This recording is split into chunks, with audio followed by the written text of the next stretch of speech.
Entonces pasemos a la pregunta siguiente. Dice, la dinamita es un explosivo común en ingeniería de minas. Su fórmula molecular es la que tienes acá. O sea, desde ya, si me están diciendo que esta es la fórmula global de la dinamita, entonces esta es la dinamita. ¿Ya? Cuando un cartucho explota en presencia de oxígeno, o sea, un cartucho de dinamita explota en presencia de oxígeno, se produce la siguiente reacción. Tienes la dinamita que reacciona con el oxígeno y te da todas estas sustancias, que es el nitrógeno, el agua, el dióxido de carbono y el monóxido de carbono. ¿Ya? Si te das cuenta, tú partes de un cartucho de dinamita. La dinamita, ayúdame, ¿en qué estado se encuentra? ¿Sólido, líquido o gaseoso?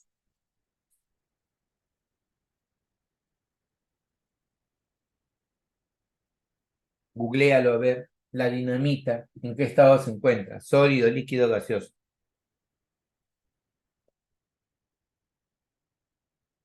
Ya, te lo dejo de tarea, ¿ya? El punto es que cuando la dinamita entra en contacto con el oxígeno, ¿sí? Tú vas a ubicar si la dinamita es sólida o es líquida, porque es una de las dos, o es sólida o es líquida, averígualo tú, ¿ya? Eh, Jimena, Es líquida, creo, profe. es líquida. ¿Todos se acuerdan que es líquida? La nitroglicerina sí es líquida, ¿ya? Pero la dinamita es sólida. Es un cartucho de dinamita, te están diciendo es un cartucho, ¿no? Es como si fuera un cohete grandote, ¿ya? Entonces, es un sólido que está muy, muy compactado. Y cuando él reacciona con el oxígeno, ¿ya? Pues se provoca una explosión. Lo que va a ocurrir es que, mira, partes de un sólido que ocupa muy poco espacio y se forma nitrógeno, que es un gas, dióxido de carbono, que es otro gas, monóxido de carbono, que es otro gas, y posiblemente por la temperatura el agua también se encuentre en fase gaseosa. ¿Y eso qué es lo que provoca? La onda expansiva. Porque el sólido y el líquido siempre ocupa menos espacio que un gas o que un líquido. O sea, que un gas. El sólido o el líquido siempre ocupa menos espacio que un sólido o un líquido. ¿Ya? Entonces, cuando se ocurre la onda expansiva, por lo general y casi siempre es porque un sólido ha generado gases que cuando se expanden provocan esa onda expansiva.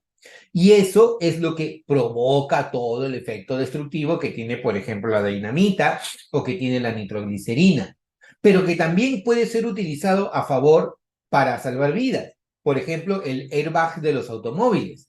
El airbag de los automóviles tiene una sustancia sólida que cuando entra en contacto, cuando hay una colisión y es muy inestable, inmediatamente forma gases y se expande. Entonces, ¿tú te imaginas andar con el airbag abierto o completo o lleno dentro del automóvil? No se podría. Pero si es que el automóvil tiene una colisión, inmediatamente esa sustancia sólida ¡pac! Revienta y al reventar genera sustancias gaseosas que inflan de manera bien rápida el airbag y eso puede mitigar algún tipo de golpe o algún tipo de daño que sufra una persona cuando sufre una colisión en un automóvil. ¿Te das cuenta? Entonces se utiliza la química para eso. O sea, no es solamente que yo vea la fórmula que resuelve el problema, sino que a ese le encuentro un sentido práctico. Porque si yo le encuentro un sentido práctico, decir, ay, uy, ¿verdad? La química es bien chévere, ¿no? Y a mí no me la han enseñado así. Bueno, ahora la estás aprendiendo de esa manera. Y en realidad hay muchas formas de cómo tengas aquí esto. Ya, entonces Marco me dice, oye, estás hablando mucho, ya encontré la respuesta. Bueno, justamente es eso. Le dé que yo te dé el contexto y tú, a partir de la lectura, vayas encontrando la respuesta. ¿Qué nos dice Marco? A ver, seleccione la respuesta que mejor describa los productos obtenidos. Allá, ¿qué producto he obtenido? Un hidróxido, un hidruro. Hidruro, bueno, ya al agua la podría considerar un hidruro, ¿ya? Vamos a ver acá.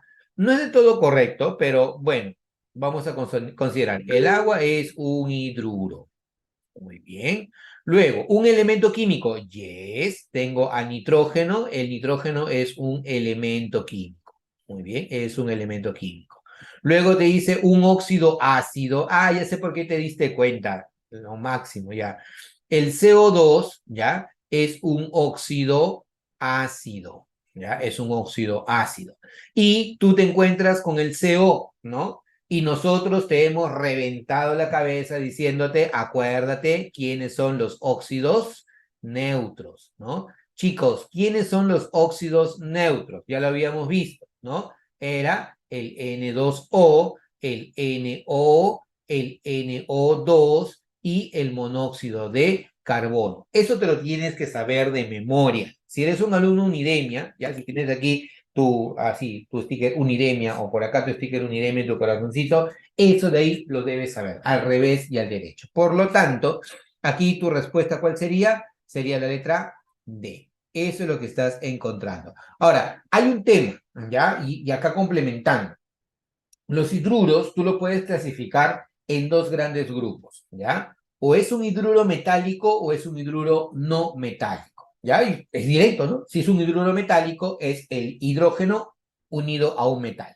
Y por lo general, ese metal va a ser un metal muy, muy activo. Por ejemplo, los hidruros clásicos son hidruros que se forman con elementos del grupo 1 o del grupo 2 de la tabla periódica, alcalinos o alcalinos térreos, porque son los elementos metálicos más activos que hay. Entonces, cuando tú hablas de un hidruro metálico, mira, un hidruro metálico podrías estar hablando del hidruro de sodio, por ejemplo, o podrías estar hablando del hidruro de calcio. Para mí, estos de acá resultan ser eso, son hidruros metálicos. Y la particularidad que tienen estos hidruros metálicos es que aquí el hidrógeno actúa con número de oxidación -1, ¿no? Tú te acuerdas que el hidrógeno típicamente trabaja con carga +1, pero acá actúa con carga -1. Profe, ¿y cómo yo me doy cuenta? Te vas a dar cuenta fácil porque sabes que el sodio no tiene otra carga que sea carga +1. O sea, él no va a trabajar con otra carga que no sea número de oxidación +1 y el número de oxidación +2. Entonces, caballero, el que tiene que cambiar su carga o su estado de oxidación es el hidrógeno. Entonces, en los hidruros metálicos, el hidrógeno actúa con número de oxidación -1, ¿ya? Entonces, si existen hidruros metálicos, existe lo contrario, que es el hidruro no metálico. Y en el hidruro no metálico yo voy a tener una variante, ¿ya? Por ejemplo, voy a ponerte el caso del HCl y el caso del H2S, ¿ya? A estos señores, mira, a estos señores yo los voy a llamar así, los voy a llamar hidruros no metálicos, ¿ya? Pero acá hay un tema, ¿ya?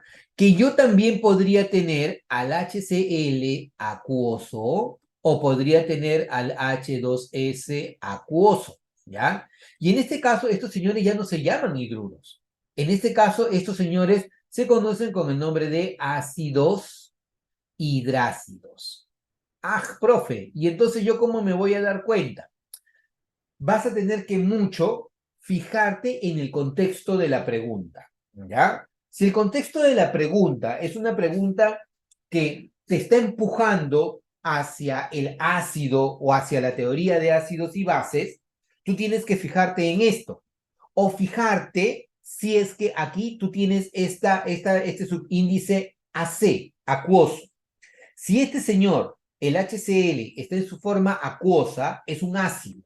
Si el H2S está en su forma acuosa, es un ácido. A él no me dicen nada. Si me lo ponen así, ¿ya? Si me lo ponen así, yo asumo que él se encuentra en fase gaseosa y él se encuentra en fase gaseosa. Y cualquiera de los dos se conoce con el nombre de hidruros no metálicos. Pero si esos hidruros no metálicos yo los disuelvo en agua, yo voy a estar hablando de ácidos hidrácidos. Otro punto importante, chicos, tú porque eres un chico unidemia, porque eres un alumno unidemia, porque eres un mini geniecito, ¿ya?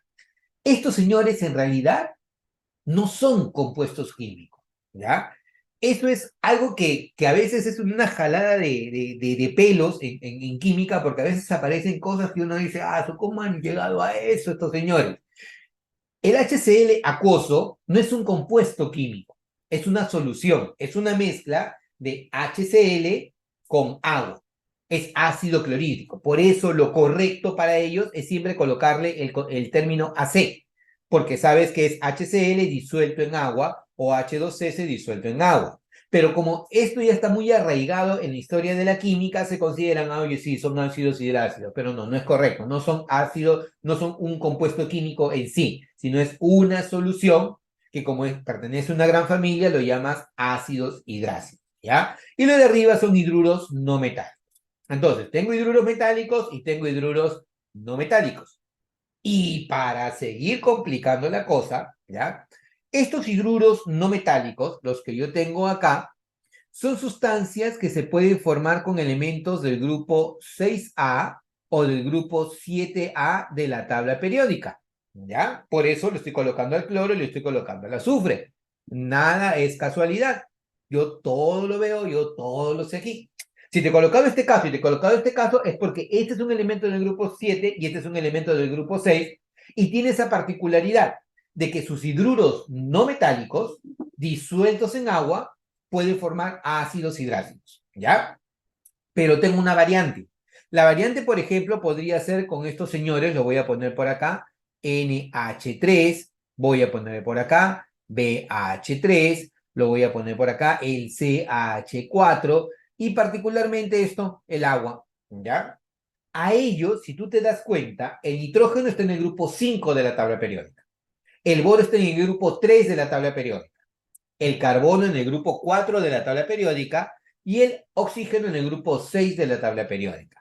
A estos señores se les conoce con el nombre de hidruros, ¿ya? Hidruros especiales, ¿ya? Hidruros especiales. Es un nombre muy particular que he empezado a recibir. No debería ser correcto, debe ser hidruros no metálicos, pero es la forma que reciben. Sí, Jimenita, creo que te quedaste con la mano levantada. ¿Quieres preguntar algo?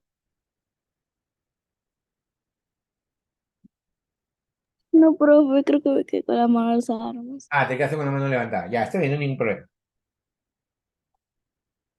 Perdón que como yo estoy concentrado acá, al girar para ver la otra pantalla a veces me resulta un poquito complicado. Así que de todas maneras, si tienen el micrófono, ábranlo, ¿no? Y, profe, entonces ya yo sé que quieres intervenir y yo te voy a dar el pase para que puedas intervenir. ¿Ya?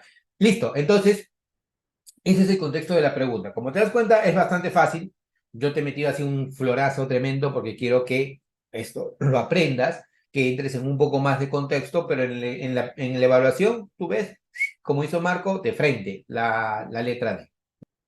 Entonces pasemos a la pregunta siguiente. Dice, la dinamita es un explosivo común en ingeniería de minas. Su fórmula molecular es la que tienes acá. O sea, desde ya, si me están diciendo que esta es la fórmula global de la dinamita, entonces esta es la dinamita. ¿Ya? Cuando un cartucho explota en presencia de oxígeno, o sea, un cartucho de dinamita explota en presencia de oxígeno, se produce la siguiente reacción. Tienes la dinamita que reacciona con el oxígeno y te da todas estas sustancias, que es el nitrógeno, el agua, el dióxido de carbono y el monóxido de carbono, ¿ya? Si te das cuenta, tú partes de un cartucho de dinamita. La dinamita, ayúdame, ¿en qué estado se encuentra? ¿Sólido, líquido o gaseoso?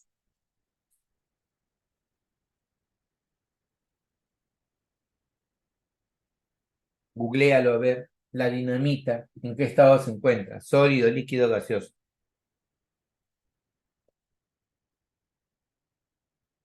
Ya, te lo dejo de tarea, ¿ya? El punto es que cuando la dinamita entra en contacto con el oxígeno, ¿sí? Tú vas a ubicar si la dinamita es sólida o es líquida, porque es una de las dos, o es sólida o es líquida, averígualo tú, ¿ya? Eh, Jimena, Es líquida, creo, profe. es líquida. ¿Todos se acuerdan con que es líquida? La nitroglicerina sí es líquida, ¿ya? Pero la dinamita es sólida, es un cartucho de dinamita, te están diciendo es un cartucho, ¿no? Es como si fuera un cohete grandote, ¿ya? Entonces, es un sólido que está muy, muy compactado. Y cuando él reacciona con el oxígeno, ¿ya? Pues se provoca una explosión. Lo que va a ocurrir es que, mira, partes de un sólido que ocupa muy poco espacio y se forma nitrógeno, que es un gas, dióxido de carbono, que es otro gas, monóxido de carbono, que es otro gas, y posiblemente por la temperatura el agua también se encuentre en fase gaseosa. ¿Y eso qué es lo que provoca? La onda expansiva. Porque el sólido y el líquido siempre ocupa menos espacio que un gas o que un líquido. O sea, que un gas. El sólido o el líquido siempre ocupa menos espacio que un sólido o un líquido.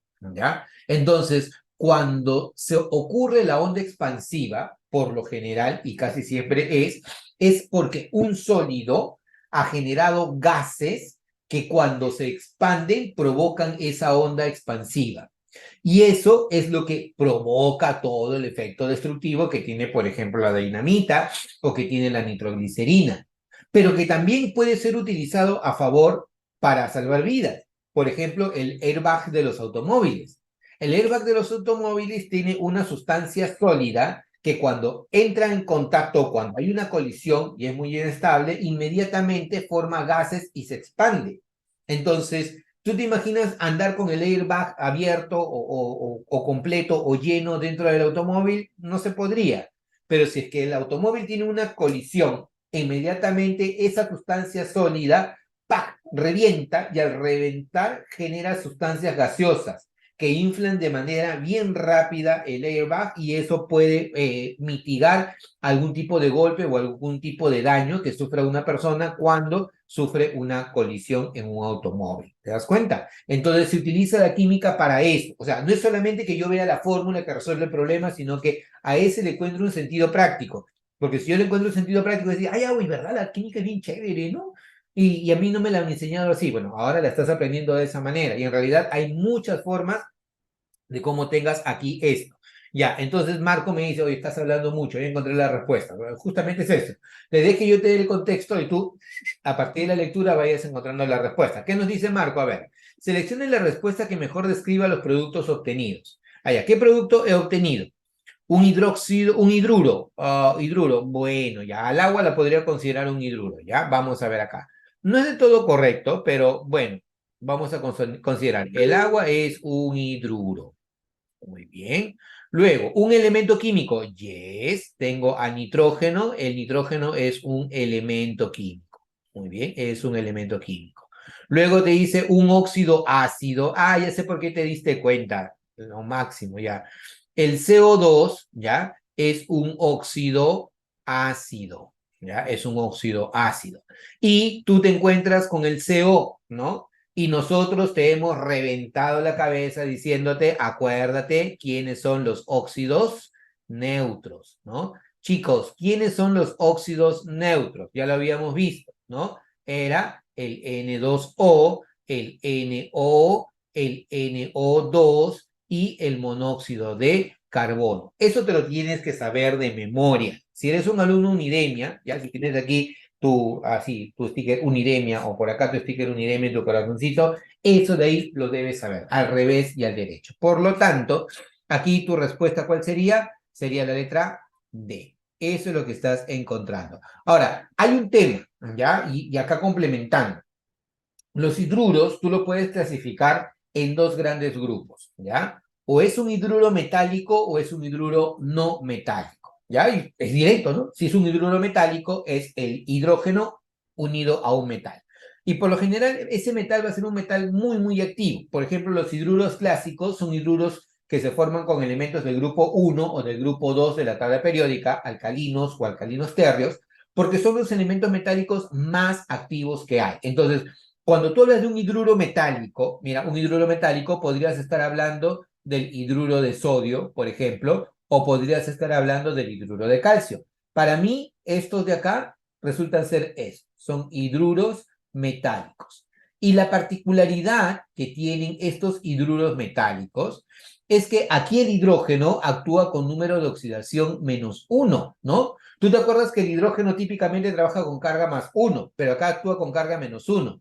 Profe, ¿y cómo yo me doy cuenta? Te vas a dar cuenta fácil porque sabes que el sodio no tiene otra carga que sea carga +1. O sea, él no va a trabajar con otra carga que no sea número de oxidación +1 y el número de oxidación +2. Entonces, caballero, el que tiene que cambiar su carga o su estado de oxidación es el hidrógeno. Entonces, en los hidruros metálicos, el hidrógeno actúa con número de oxidación -1, ¿ya? Entonces, si existen hidruros metálicos, existe lo contrario, que es el hidruro no metálico. Y en el hidruro no metálico, yo voy a tener una variante, ¿ya? Por ejemplo, voy a ponerte el caso del HCl y el caso del H2S, ¿ya? A estos señores, mira, a estos señores, yo los voy a llamar así, los voy a llamar hidruros no metálicos, ¿ya? Pero acá hay un tema, ¿ya? Que yo también podría tener al HCl acuoso o podría tener al H2S acuoso, ¿ya? Y en este caso, estos señores ya no se llaman hidruros. En este caso, estos señores se conocen con el nombre de ácidos hidrácidos. Ah, profe, ¿y entonces yo cómo me voy a dar cuenta? Vas a tener que mucho fijarte en el contexto de la pregunta, ¿ya? Si el contexto de la pregunta es una pregunta que te está empujando hacia el ácido o hacia la teoría de ácidos y bases, tú tienes que fijarte en esto. O fijarte si es que aquí tú tienes este subíndice AC, acuoso. Si este señor, el HCl, está en su forma acuosa, es un ácido. Si el H2S está en su forma acuosa, es un ácido. A él no me dicen nada. Si me lo ponen así, ¿ya? Si me lo ponen así, yo asumo que él se encuentra en fase gaseosa y él se encuentra en fase gaseosa.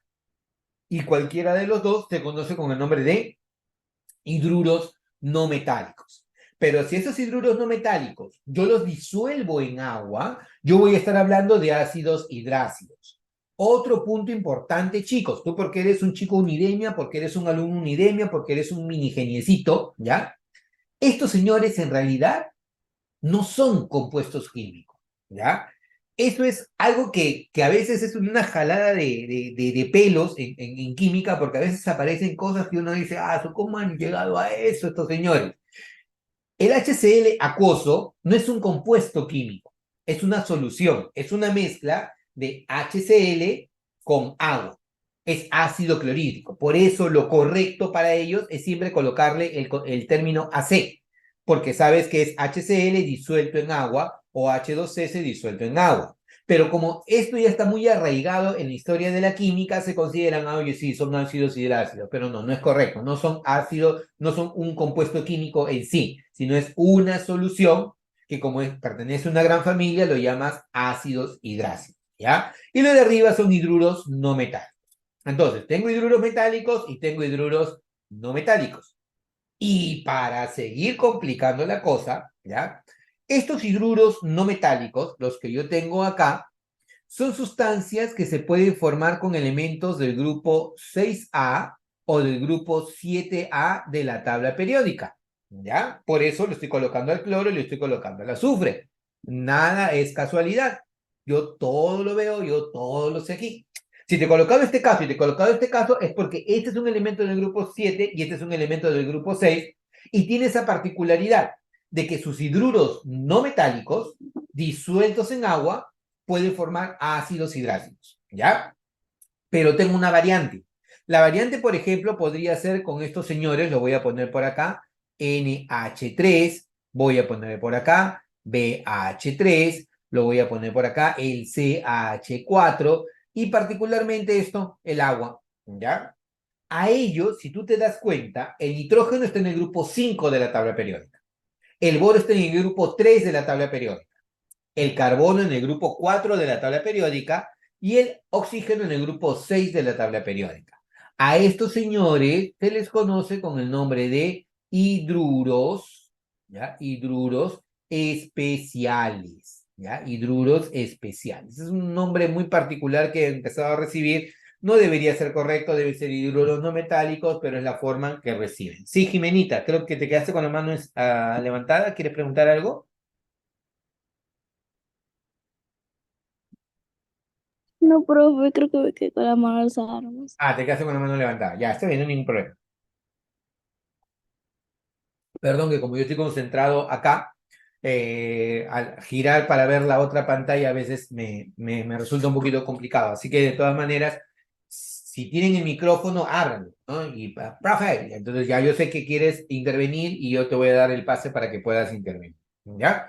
Listo, entonces, ese es el contexto de la pregunta. Como te das cuenta, es bastante fácil. Yo te he metido así un florazo tremendo porque quiero que esto lo aprendas, que entres en un poco más de contexto, pero en la evaluación, tú ves, como hizo Marco, de frente, la letra D.